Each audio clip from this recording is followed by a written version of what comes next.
Welcome dear students. आज हम लोग पढ़ने वाले हैं आर्टेमिस एकॉर्ड्स के बारे में। जानेंगे कि आर्टेमिस एकॉर्ड्स क्या है। अभी रिसेंटली हम लोगों ने न्यूज़ में देखा कि जब हमारे प्राइम मिनिस्टर नरेंद्र मोदी जी जब यूएस विज़िट पे गए तो उन्होंने आर्टेमिस एकॉर्ड पे साइन किया है। तो इस वीडियो में हम लोग देखेंगे आर्टेमिस एकॉर्ड्स है क्या और जानेंगे कि इससे क्या फ़ायदा होने वाला है। तो चलिए थोड़ा बेसिक्स जान लें हम लोग आर्टेमिस एकॉर्ड्स के बारे में।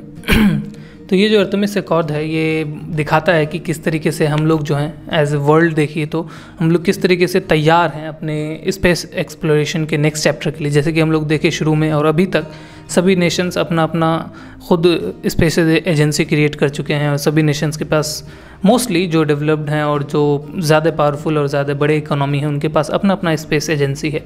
हमारे पास इसरो है, यूएस के पास नासा है। इस टाइप से बहुत सारे स्पेस एजेंसीज़ हैं जो अपना इंडिविजुअल कंट्री अपना खर्चा करके और जो भी स्पेस के बारे में जितनी भी चीज़ें एक्सप्लोर कर पा रहा है। लेकिन ये जो एकॉर्ड है ये स्पेस एक्सप्लोरेशन में नेक्स्ट चैप्टर है। ये एकॉर्ड ये रिप्रेजेंट करता है कि किस तरीके से हम बहुत सारे देशों का मतलब इंटरनेशनल कोलैबोरेशन चाह रहे हैं स्पेस के एक्सप्लोरेशन में और उसके यूटिलाइजेशन में, जो भी डाटा हमें मिलेगा उसको यूज़ करने में। ठीक है, तो हमारा नेक्स्ट चैप्टर स्टार्ट हो चुका है, समझ लीजिए, हमारे स्पेस एक्सप्लोरेशन का।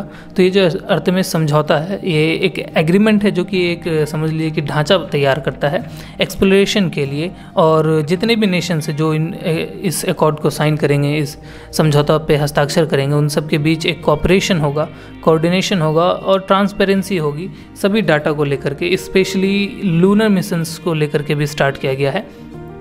लेकिन अल्टीमेट गोल ये है कि जितना भी स्पेस है, जितना भी सेलेस्टियल बॉडीज़ हैं, उन सब का एक्सप्लोरेशन में, उन सब के यूटिलाइजेशन में जो भी इस्तेमाल कर सकते हैं हम वहाँ पे बेस लगा के, या जो भी आप समझ लीजिए कि आगे चल के हो सकता है कि हम बहुत सारे मिनरल्स वहाँ जाके है ना उनके मिनरल्स को एक्सप्लॉइट कर पाएँ धरती के यूज़ के लिए या वहीं के यूज़ के लिए। ये सब चीज़ फ्यूचर का है। अभी फ़िलहाल लूनर मिशंस को लेकर के ये है, इसका सारा जो फोकस है वो लूनर मिशंस पे है। तो इस आर्टिकल में हम लोग देखेंगे कि ये जो आर्टेमिस एकॉर्ड है इसका जो की एस्पेक्ट्स है और जो की सिग्निफिकेंसेस हैं उनको जानेंगे और ये जानेंगे कि इसका पर्पस क्या है, इसके प्रिंसिपल्स क्या हैं और इसका क्या पोटेंशियल इम्प्लीकेशन है कि फ्यूचर में हम स्पेस एक्सप्लोरेशन में इसका क्या क्या इस्तेमाल देखने को मिल रहा है। तो इस टॉपिक में हम लोग ये जानेंगे। तो चलिए हम लोग जानते हैं कि इस आर्टेमिस एकॉर्ड का समझौता का बैकग्राउंड क्या है। थोड़ा सा आप अगर ग्रीक मिथोलॉजी में आप थोड़ा सा इंटरेस्टेड होंगे तो आपको पता होगा जो आर्टेमिस हैं वो देवी हैं शिकार की। कहने का मतलब कि जो हंट होता है ना, जो समझ लीजिए कि जैसे जंगल में कोई शिकारी घूम रहा होता है और शिकार ढूंढ रहा होता है फिर उसका शिकार करता है, ठीक वैसे ही जो आर्टेमिस हैं वो गॉडेस हैं ग्रीक की। और इसी पर बेस्ड नासा का एक प्रोग्राम है ना, आर्टेमिस प्रोग्राम। इस प्रोग्राम के अंतर्गत इन लोगों का एम है, नासा का एम है और भी जितने भी कंट्रीज़ के अकॉर्डिंग आ रहे हैं इसके अंतर्गत आ रहे हैं, उनका एम है कि मून को वापस ह्यूमंस को वापस हम मून पे ले जाएं और वहाँ पे एक समझ लीजिए कि लगातार एक सस्टेनेबल प्रेजेंस हम जमा पाएँ 2020s के दशक में, मतलब 2020 से 2030 के बीच में हम मून पे दोबारा जाएं और वहाँ पे एक समझ लीजिए कि परमानेंट थोड़ा सा सेटलमेंट कैंप्स वगैरह लगा पाएँ। और क्योंकि इस प्रोग्राम को देखिए नासा स्टार्ट कर सकता था अपने से भी, लेकिन उसको पता था कि अगर ये लॉन्ग रन हम चाह रहे हैं इस प्रोग्राम को चलना तो इसके लिए कई सारे है ना देशों की सहायता की ज़रूरत पड़ेगी। इसलिए इंटरनेशनल कोलैबोरेशन बहुत ज़रूरी है और इसलिए नासा जो है इस एकॉर्ड को सामने लाया ताकि बहुत सारे कंट्रीज़ जो हैं वो इसमें आए और इन सब का एक शेयर्ड विज़न हो। वो विज़न ये होना चाहिए कि हम पीसफुल एक्सप्लोरेशन करें स्पेस का और जो भी इस्तेमाल कर सकते हैं उस डाटा को लेकर के अपने स्पेस को समझने के लिए, और जो कि हमें पृथ्वी को समझने में मदद करेगा। क्योंकि देखिए पृथ्वी भी एक सेलेस्टियल बॉडी है, तो जो भी इवेंट बाकी सेलेस्टियल बॉडीज़ में हो रही होंगी लगभग मिलता जुलता हमारे पृथ्वी पे भी हो रहा होगा। तो इन सभी डाटा का हम लोग इस्तेमाल कर सकते हैं अपनी पृथ्वी के जितने भी प्रोसेसेस हो रहे हैं, जितने भी फिनोमेना हो रहे हैं उसको समझने के लिए। अब देखिए इस एकॉर्ड के ऑब्जेक्टिव्स एंड जो प्रिंसिपल्स हैं बहुत सारे हैं, लेकिन 4 मेन हैं। देखिए अभी मैंने पहले भी शुरू में बताया पीसफुल एक्सप्लोरेशन। ये जो टर्म है पीसफुल एक्सप्लोरेशन ये पहला ऑब्जेक्टिव है। इसका मतलब ये हो गया कि शांतिपूर्वक हम खोज करेंगे। कहने का मतलब हो सकता था कि जैसे कि स्पेस वॉर हम लोग देखे थे कि जब रूस और अमेरिका में स्पेस वॉर हो रहा तो कैसे दोनों लगे पड़े थे कि पहले कौन स्पेस में जाए, फिर पहले कौन चांद पे जाए। इस तरीके से अगर ये कंटिन्यू रहता तो आप ये समझ सकते हैं कि किसी न किसी देश का कोई ना कोई हिस्सा होता चांद पे जो भी गया होता जो भी कंट्री ज़्यादा स्पेस मिशंस किया होता, वो लूनर मिशन स्पेशली किया होता, तो वो चांद के एक बड़े हिस्से पे अपना कंट्रोल दिखाता, एक तरह से कॉलोनी, जैसे पृथ्वी पे कॉलोनियलिज्म हुआ था वैसे ही। तो पीसफुल एक्सप्लोरेशन सबसे पहला ऑब्जेक्टिव है। इसका मतलब ये है कि किसी भी तरह का एग्रेसिव एक्ट किसी भी नेशन के द्वारा ना हो। सबसे पहला पर्पस यही है कि किसी भी तरह का सेलेस्टियल बॉडीज़ पे किसी भी नेशन के द्वारा टेरिटोरियल क्लेम ना किया जाए। और ये दिखाता है किस तरीके से सभी देश मिल करके जो भी साइंटिफिक डाटा और इन्फॉर्मेशन मिलेगा उसको आपस में साझा करेंगे। तो यहीं से बनता है हमारा दूसरा ऑब्जेक्टिव, वो है ट्रांसपेरेंसी की। ये चीज़ जो है मान लीजिए पूरा ओपन होना चाहिए कि जितना भी इंफॉर्मेशन, जितने भी इसेंशियल एलिमेंट्स हैं आर्टेमिस अकॉर्ड के, उसमें से समझ लीजिए कि एक मेजर एलिमेंट जो है वो ये है कि ट्रांसपेरेंसी होना चाहिए। मतलब जो भी डाटा होगा, साइंटिफिक डाटा, उसका ओपन शेयरिंग होना चाहिए। और ये बहुत ही ज़्यादा इम्पॉर्टेंट है कि वो टाइमली और स्टैंडर्डाइज्ड है ना रिलीज़ करना चाहिए। कहने का मतलब तरीके से, ये नहीं कि हम कुछ डाटा को अभी छुपा लें क्योंकि हमारे फ़ायदे का आ सकता नहीं। जितने भी डाटा आपके सामने आए हैं उसको इस तरीके से आपको पेश करना है कि सभी देश जो भी इस अकॉर्ड के अंतर्गत आते हैं उन सबको ये डाटा समझ में आए, ताकि जो भी सेलेस्टियल बॉडीज़ के ऊपर हमारा रिसर्च है उसका एक ब्रॉडर अंडरस्टैंडिंग और है ना देखने को मिले। और ये हो सकता है इंटरनेशनल है ना कोलैबोरेशन, और उसमें ट्रांसपेरेंसी होनी चाहिए, ट्रांसपेरेंट कोलैबोरेशन होना चाहिए, ट्रांसपेरेंट डाटा शेयरिंग होना चाहिए। तीसरा है वो है इंटरऑपरेबिलिटी। कहने का मतलब होता है कि जितने भी नेशंस होंगे उन सब के जितने भी स्पेस सिस्टम्स होंगे वो सभी एक साथ वर्क कर सके। कहने का मतलब ये दूसरे सेंस में समझ लीजिए कि उनके जितने भी सिस्टम्स होंगे, चाहे वो कंप्यूटर्स हो जाएं, चाहे वो कम्युनिकेशन का सिस्टम हो जाए, है ना, नेविगेशन हो जाए, रेंडेवू हो जाए, डॉकिंग हो जाए, इन सभी सिस्टम्स को कॉम्पेटेबल होना चाहिए एक दूसरे, मतलब सभी नेशन का कॉम्पैटिबिलिटी सभी के सिस्टम्स का होना चाहिए। मतलब अमेरिका का जो सिस्टम है, जैसे मान लीजिए कम्युनिकेशन सिस्टम है, नेविगेशन सिस्टम है, उसको इसरो के मिशंस के लिए, जब इसरो मिशन कर रहा होगा लूनर मिशन, है ना, तो वो डाटा को इस्तेमाल कर सके और इस तरीके से होना चाहिए और इस लैंग्वेज में होना चाहिए जो सभी समझ सकें। तो इंटरऑपरेबिलिटी बढ़ती है इससे, क्योंकि एक सिस्टम का इस्तेमाल दूसरा देश आराम से कर सकता है। वरना होता क्या, फिर वो पर्सनल हो जाता। जैसे मान लीजिए लैंग्वेज ही समझ लीजिए कि अगर किसी का जो कम्युनिकेशन सिस्टम है वो मान लीजिए कि इंग्लिश नहीं हो करके उसका अपना रीजनल लैंग्वेज हो जाए, तो उस तरीके से क्या होगा कि दूसरे नेशन जो होंगे वो इस्तेमाल नहीं कर पाएंगे। तो ये चीज़, ये जो इंटरऑपरेबिलिटी है, ये तीसरा सबसे बड़ा ऑब्जेक्टिव है आर्टेमिस अकॉर्ड का। और जो चौथा है वो है इमरजेंसी असिस्टेंस। जो इमरजेंसी असिस्टेंस का मतलब हो गया कि अगर मान लीजिए कि कोई भी मिशन चल रहा है और उसमें किसी तरह का इमरजेंसी आ जाता है, जैसे कि मान लीजिए कोई डिस्ट्रेस है, या समझ लीजिए कि एस्ट्रोनॉट या मिशन क्रूज जितने होंगे, अगर उनको कोई इमरजेंसी आ गई, उनकी जान खतरे में, या मिशन फेल होने के बाद अगर मान लीजिए कि कुछ किसी तरह का कोई प्रॉब्लम आ सकता है कि वो नेशन जो भी ये भेजा हो और वो उसको पूरा ना कर पाए या वो उस जगह पे जवाब ना दे सके, तो कोई दूसरा नेशन जो वो पूरा कर सकता हो तो वो तुरंत पहले आए।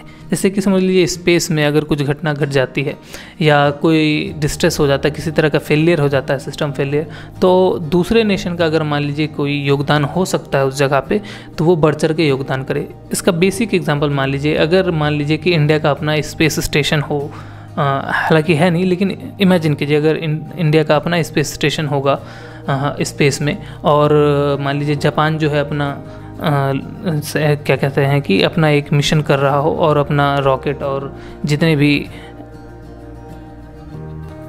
क्रूज से, है ना, लदा हुआ स्पेस शटल भेजा हो, और मान लीजिए किसी तरह का गड़बड़ी आ गया कि अब वो तुरंत उसको वहाँ पे इमरजेंसी डॉकिंग करना पड़ेगा, तो इंडिया उसको एक्सेस दे कि हाँ आप हमारे स्पेस स्टेशन पे आकर डॉक कर सकते हैं और चीज़ों को ठीक करके फिर वापस अपने मिशन को कंटिन्यू कर सकते हैं।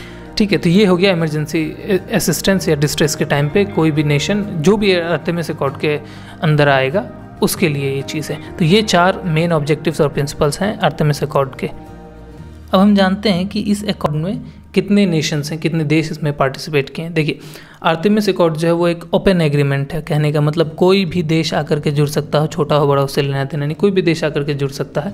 लेकिन शर्त ये है कि उसको जो प्रिंसिपल्स हैं आर्टेमिस अकॉर्ड के, जितने भी ऑब्जेक्टिव्स और प्रिंसिपल्स मैंने अभी 4 आपको मेन बताए, उसको वो एक्सेप्ट करते हों और उससे वो जुड़े रहें, उसको नकारे नहीं। ये सबसे बड़ी शर्त है।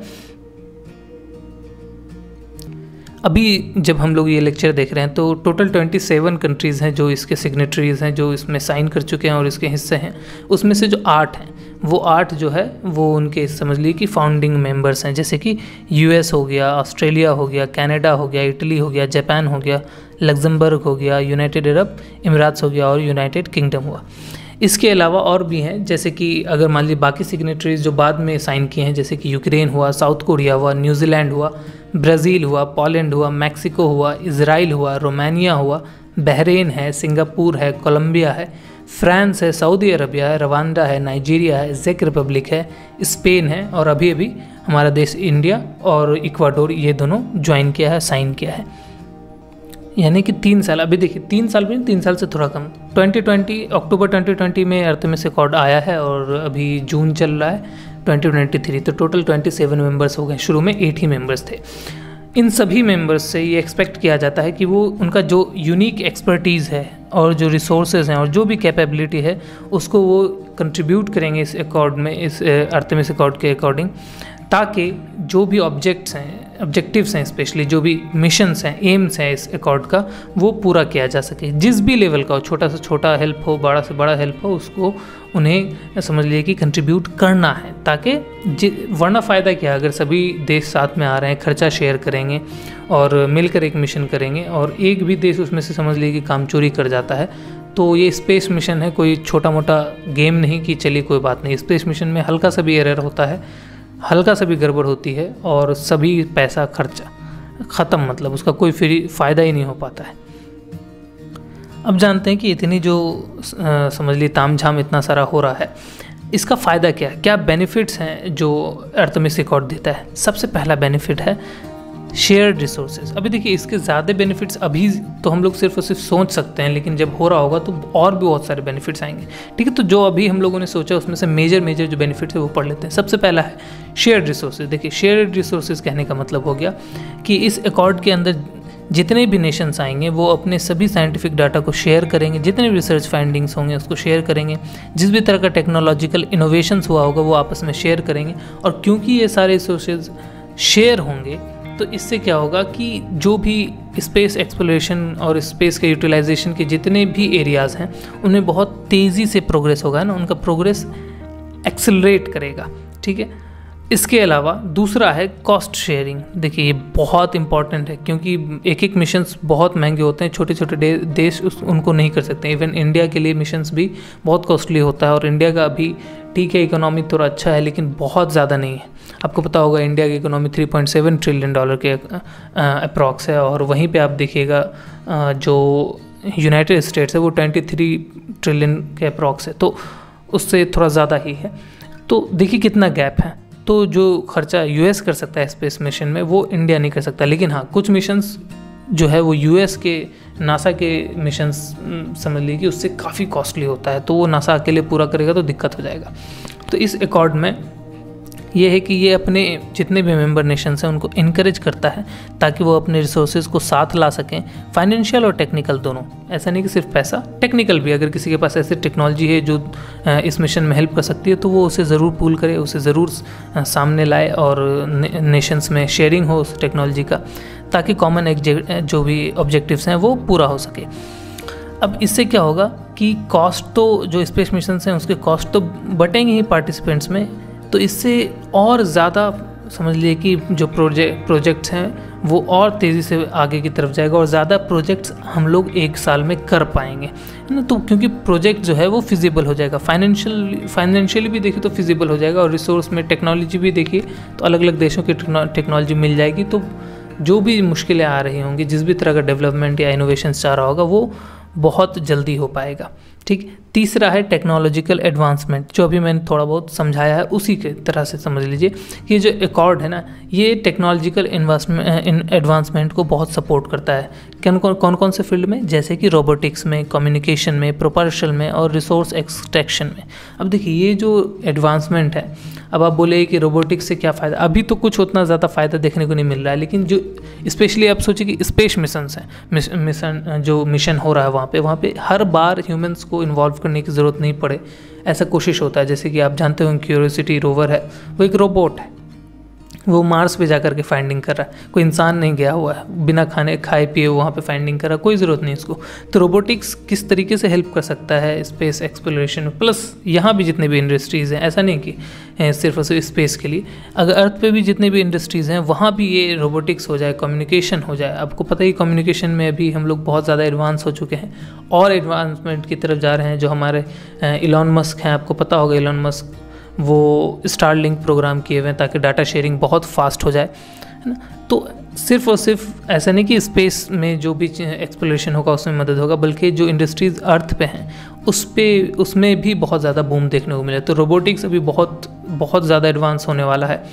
जो कम्युनिकेशन सिस्टम्स हैं वो एडवांस होने वाले हैं। प्रोपल्शन जो सिस्टम्स हैं, जो भी टेक्निक्स हैं, अब प्रोपल्शन टेक्निक्स हैं वो सिर्फ और सिर्फ ऐसा नहीं कि रॉकेट्स में ही इस्तेमाल होते हैं, जेट्स में इस्तेमाल होते हैं, फाइटर प्लेन्स में इस्तेमाल हो सकता है। अगर कुछ ऐसा फिजिबल और सस्ता और बहुत ही ज़्यादा समझ लीजिए कि पावरफुल कोई टेक्निक अगर मान लीजिए कि इनोवेट किया जाता है तो वो तुरंत इस्तेमाल किया जाएगा। इसके अलावा रिसोर्स एक्सट्रैक्शन में की जो टेक्निक्स हैं वो इम्प्रूव होंगी, तो हम लोग अच्छे तरीके से माइन कर सकते हैं, ज़्यादा समझ लीजिए कि जो मिनरल्स है कम खर्चे के साथ ज़्यादा उसका यूज़ कर सकते हैं। तो ये जो जितने भी अभी स्पेशली जो ये टेक्नोलॉजिकल एडवांसमेंट का जो भी मैंने अभी पॉइंट्स बताया, वो उनका जो समझ लिए कि फ़ायदा है वो बहुत ज़्यादा दूर तक का है। ऐसा नहीं कि अभी तुरंत फ़ायदा होगा, तो लंबे समय तक का है और काफ़ी ज़्यादा बेनिफिट्स है इससे। देखिए, हम लोगों ने ऑब्जेक्टिव्स पढ़ लिया इसका, हम लोगों ने इसके बेनिफिट्स पढ़ लिए, अब चैलेंजेस भी जान लेते हैं। बेसिक अभी दो मेन चैलेंज है। एक है वेरिंग नेशनल इंटरेस्ट, कहने का मतलब कि हर नेशनल जितने भी नेशंस हैं, जैसे इंडिया हो गया, यूएस हो गया, सबका अपना अपना इंटरेस्ट होगा। तो इन सभी इंटरेस्ट को बैलेंस करना बहुत कठिन हो सकता है, और जितने भी नेशंस हैं, है ना, उनके प्रायोरिटीज़ को देखना, है ना, ये बहुत कॉम्प्लेक्स, बहुत जटिल बात है। अब इसमें होगा क्या कि इसमें नेगोशिएट किए जाएंगे, एग्रीमेंट्स होंगे जो कि ये दिखाएगा कि जितने भी स्टेक होल्डर्स हैं उन सब का एक कॉमन फ़ायदा इसमें क्या है। और इसमें इतनी आसान सी बात तो है नहीं, क्योंकि दो लोगों के बीच की तो बात हो नहीं रही है, मल्टी नेशनल है, कहने का मतलब कई सारे देश इसमें इन्वॉल्व होंगे। तो उन सब के जो इंटरेस्ट हैं उनको मद्देनज़र रखना पड़ेगा, और इसके लिए ज़रूरत क्या पड़ेगी, तो डिप्लोमेटिक फाइनेंस की ज़रूरत पड़ेगी। कहने का मतलब डिप्लोमेटिक डायलॉग्स होने पड़ेंगे। इसके अलावा कई नेशंस को हो सकता है कुछ कॉम्प्रोमाइज़ करना पड़े, कि कुछ फ़ायदा लें, कुछ फ़ायदा थोड़ा इग्नोर कर दें। तो कॉम्प्रोमाइज़ और जो भी सभी नेशन का प्रायोरिटीज़ होगा और जो भी इंटरेस्ट होगा उन सबको ध्यान में रखते हुए, है ना, एक कॉमन इंटरेस्ट की तरफ ले जाना थोड़ा मुश्किल हो, थोड़ा बहुत मुश्किल। आपको पता ही होगा, अगर कई सारे लोग आपस में जल्दी, अगर मान लीजिए उनके बीच समझौता करना है तो जल्दी मानते नहीं, तो ये तो नेशन है। खैर, लेकिन डिप्लोमेसी से ये चीज़ें सॉल्व हो सकती हैं। इम्पॉसिबल नहीं है, थोड़ा कॉम्प्लेक्स है, लेकिन हो सकता है। दूसरा है लीगल फ्रेमवर्क। ये थोड़ा सा चैलेंज है। इनफैक्ट दोनों ही चैलेंज अपने अपने लेवल पे समझ लिए कि ज़्यादा कॉम्प्लेक्स हैं, लेकिन पहला तो हम लोग समझ चुके हैं, वो हो सकता है डिप्लोमेसी से। दूसरा देखते हैं क्या होता है। दूसरा है लीगल फ्रेमवर्क। जो आर्टेमिस अकॉर्ड है अभी फ़िलहाल जो चल रहा है, इस अकॉर्ड में जो भी लीगल फ्रेमवर्क है वो स्पेशली जो इंटरनेशनल स्पेस लॉ है अभी का, जिसे आउटर स्पेस ट्रीटी कहते हैं, ये 1967 में लाया गया था, और 2023 तक अभी तक उसके 113 के अप्रॉक्स डाटा, मुझे उतना ज़्यादा याद नहीं है, लेकिन 112 या 113 होगा फॉर श्योर। इसी दो में से कोई एक डाटा है। इतने कंट्रीज़ जो हैं उसके क्या कह सकते हैं कि सिग्नेटरीज तो नहीं कहिए, पार्टीज़ हैं। सिग्नेटरीज मतलब होता है जो सिर्फ हस्ताक्षर किए हैं, अभी पूरा इन्वॉल्व नहीं हुआ है।